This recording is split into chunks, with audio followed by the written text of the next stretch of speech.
धर्मेंद्र प्रधान के इस्तीफे के बाद सीजेपी के लोग जहां जश्न मना रहे हैं, वहीं युवाओं को सरेआम गोली मारी जा रही है। यकीन ना हो तो आप इन तस्वीरों को देखिए। पुलिसकर्मी सरेआम AK-47 चला रहा है, वो भी प्रदर्शन करने वाले युवाओं पर। और यही नहीं, जो छात्र इस पूरे प्रोटेस्ट में शामिल हुए थे, उन्हें हॉस्टल और पीजी से चुन चुन कर गिरफ्तार किया जा रहा है। उनके खिलाफ FIR तक दर्ज की जा रही है। FIR जिससे उनका भविष्य तक चौपट हो जाएगा, वो कार्रवाई की जा रही है। ये हद हो गई है। ये इन्होंने अभी भी FIR दर्ज की है स्टूडेंट्स के खिलाफ, शायद कल रात को या आज सुबह, बिहार में, बंगाल में। तो ये अपनी आदतों से बाज तो आए नहीं हैं। जो लड़कियां गई थी प्रोटेस्ट में, कई लड़कियों के पेरेंट्स को फ़ोन आ रहे हैं, उनको धमकाया जा रहा है कि तुमने अपनी लड़कियों को भेजा। क्या मतलब है? क्या हमारे देश में लड़की प्रोटेस्ट नहीं कर सकती? वाकई सरकार ने आश्वासन दिया था कि कोई कार्रवाई नहीं होगी, और इसी आश्वासन के बाद युवाओं ने इतना बड़ा आंदोलन खत्म किया। लेकिन इसके बावजूद भी आज क्या हो रहा है? सारे वादों और आश्वासन को साइड लाइन करके युवाओं के खिलाफ चुन चुन कर कार्रवाई की जा रही है। हालात ये हो गए हैं कि मोहम्मद जुनैद, जिन्होंने पूरे आंदोलन के दौरान किसी को भूखा नहीं रहने दिया, उनके भी पीछे पुलिस पड़ी हुई है। उनके परिवार वालों को, उनके रिश्तेदारों को परेशान किया जा रहा है। हालांकि ऐसे में उनकी सबसे ज्यादा उम्मीद किसी से थी तो वो थी सीजेपी से। नहीं, उनका कहना है कि अभी तक सीजेपी की ओर से किसी का कॉल तक नहीं आया। सर, क्या सीजेपी आपको सपोर्ट कर रही है? अभी करना चाहिए उन्हें सपोर्ट। हम उनके साथ दिए हैं, लगातार उनके साथ संघर्ष किया है। तो लीगल टीम काम कर रही है उनकी, और रत्ना जी का फ़ोन भी आया था मुझे एक दो बार। लेकिन और इसमें विशेष रूप से ध्यान देना चाहिए, एक पूरी लीगल टीम बननी चाहिए और इसमें पूरा एक्शन होना चाहिए। हम ये चाहते हैं। क्या सीजेपी आपसे किनारा कर रही है? शायद ऐसा लगता है मुझे, लेकिन हम ये चाहते हैं कि हम सब मिलजुल कर लड़ाई लड़ें। तो मिलजुल कर ही लड़ाई लड़ते रहेंगे आगे भी। और हम स्टूडेंट्स के साथ हैं, विद्यार्थियों के साथ हैं, और उनको जो न्याय मिला है उसके साथ।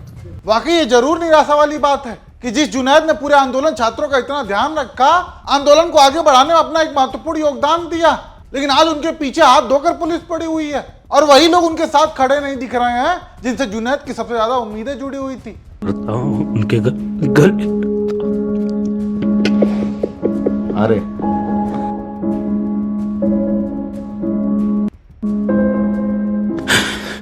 की संख्या में लोग मुझे ढूंढ रहे थे। जीत के अंतिम क्षणों में मैं उनके साथ सम्मिलित नहीं हो पाया किसी कारणवश। वो आपने बता ही दिया, मुझे पुलिस द्वारा डिटेन किया। ये 5.5 पैरामेडिकल का पेपर था। 5.5 लाख रुपए में पेपर बेचा जा रहा। जैसे ही हम बाहर निकले, 50-60 मीटर ही जाने पाया था ऑटो, तो तुरंत से उन्होंने हमको, मैं पहले समझा कोई असामाजिक तत्व है, शायद हमको पीटना चाहता है। वो बोले कि डरिए मत, हम दिल्ली पुलिस से हैं। हम देख नहीं पाए उनको, उनके चेहरे नहीं देख पाए, उनकी गाड़ी का नंबर नहीं देख पाए। जब हमें ले गए तो एक सफ़ेद कलर की शायद स्कॉर्पियो थी। क्वेश्चन किए कुछ के ये सब कैसे चल रहा है, फंड कहाँ से आ रहा है, कैसे इतना काम कर पा रहे हो। पूछा किसी से, भाई हम कहाँ पर हैं? कहने लगे तो मसूरी उत्तराखंड है। 2-3 दिन पहले मेरे पापा को शाम के टाइम 5 बजे के आसपास वो खाना खा रहे थे, तो खाना खाते हुए उनको लेकर गए। किसी को खाना खिलाना और पानी भोजन देना, ये संविधान की कौन सी धारा में या कहाँ पे है? ये सब चीज़ें गलत हैं। आप ये सब नहीं कर सकते। हम तो देश के हित के लिए खड़े थे, छात्रों के हित के लिए खड़े थे कि उनको न्याय मिलना चाहिए। हम किसी राजनीतिक उद्देश्य के लिए वहाँ पर नहीं गए थे।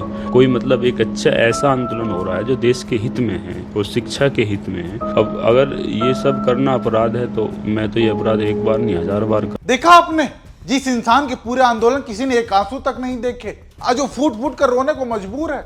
और यही हाल उन छात्रों का भी है जिन्हें चुन चुन कर गिरफ्तार किया जा रहा है।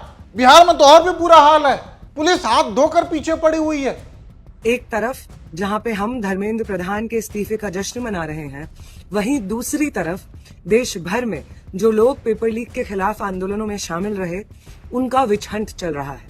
बिहार में पालीगंज के MLA संदीप सौरभ के साथ में आइसा के एक्टिविस्ट्स साथी धनंजय, साथी दीपांकर, साथी सबा, साथी दिव्यम को बेऊर जेल में लगभग 3 दिन से बंद किया हुआ है। उनके ऊपर 9 से ज्यादा मुकदमे किए हुए हैं, जिसमें अटेम्प्ट टू मर्डर का केस शामिल है, एक दिन के प्रदर्शन के बेसिस पे ये सब फर्जी केसेस लगाए जा रहे हैं। बिहार भर के अलग अलग जेलों में 100 से ज्यादा प्रोटेस्टर्स अभी भी बंद होने की खबर आ रही। दूसरी खबरें बंगाल से आ रही हैं, जहां पे लगभग 14 स्टूडेंट्स को पेपर लीक के खिलाफ प्रोटेस्ट करने के लिए जेलों में बंद किया हुआ है। इन प्रोटेस्टर्स में मैक्सिमम लोग मुस्लिम स्टूडेंट्स हैं। शुभेंदु अधिकारी बंगाल के चीफ मिनिस्टर ने ये बात डिक्लेयर की है कि अब 70 और लोगों पे इस तरीके के मुकदमे होंगे। ये तमाम अरेस्ट्स, ये तमाम कार्रवाइयां प्रोटेस्टर्स से किए हुए सरकार के वादे का उल्लंघन है।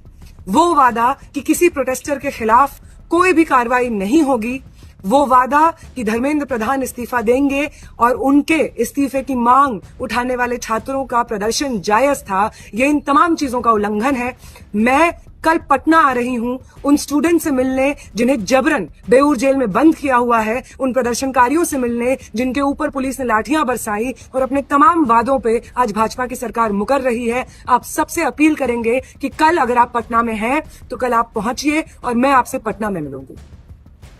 सुना आपने, बिहार पुलिस एक एक चेहरों की पहचान करके उन्हें गिरफ्तार कर रही है। यानी जो भी वादे जेपी नड्डा ने किए थे वो सभी झूठे साबित हो रहे हैं। हालांकि विपक्ष अभी भी इस पूरे मुद्दे को लेकर संसद में डटा हुआ है। मैंने सुना है कि अभी भी एफआईआर फाइल कर रहे हैं बिहार में, बंगाल में स्टूडेंट्स के खिलाफ। ये मैंने सुना है, वेरीफाइड नहीं है अभी। तो मतलब फिर फायदा क्या हुआ? वाकई जब बात हुई थी कि ऐसा नहीं होगा तो फिर उसका फायदा क्या हुआ? क्या वो सब केवल आंदोलन खत्म कराने के लिए कहा गया था? युवाओं को दिल्ली से हटाने के लिए खोखले आश्वासन दिए गए थे। इसी पर नेता प्रतिपक्ष राहुल गांधी का भी ट्वीट सामने आया है। लिखते हैं कि छात्रों के खिलाफ पूरा का पूरा सिस्टम ही जानलेवा है। मोदी जी, कहां गया आपका वादा कि छात्रों पर कोई एफआईआर नहीं की जाएगी और उन्हें रिहा कर दिया जाएगा? उल्टा उन पर घातक हमले और बर्बरता की जा रही है। दिल्ली में छात्रों पर पैलेट गन चली और बिहार में 47।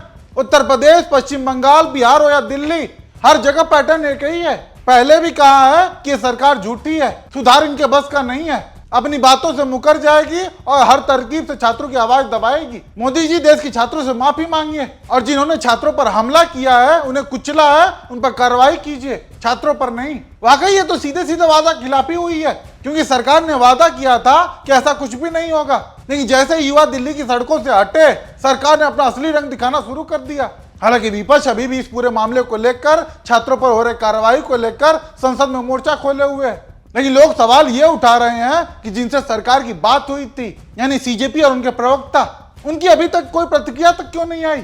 बल्कि इसके उलट जश्न की तस्वीरें जरूर आई।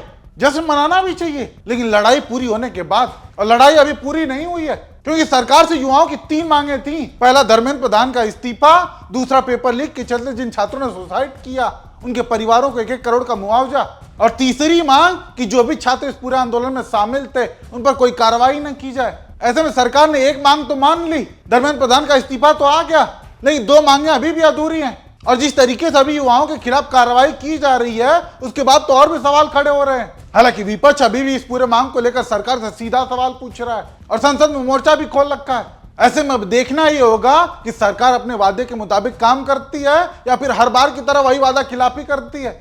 ऐसे में आप दर्शक इसको लेकर क्या सोचते हैं? आप भी अपनी राय कमेंट के जरिए जरूर बताइएगा।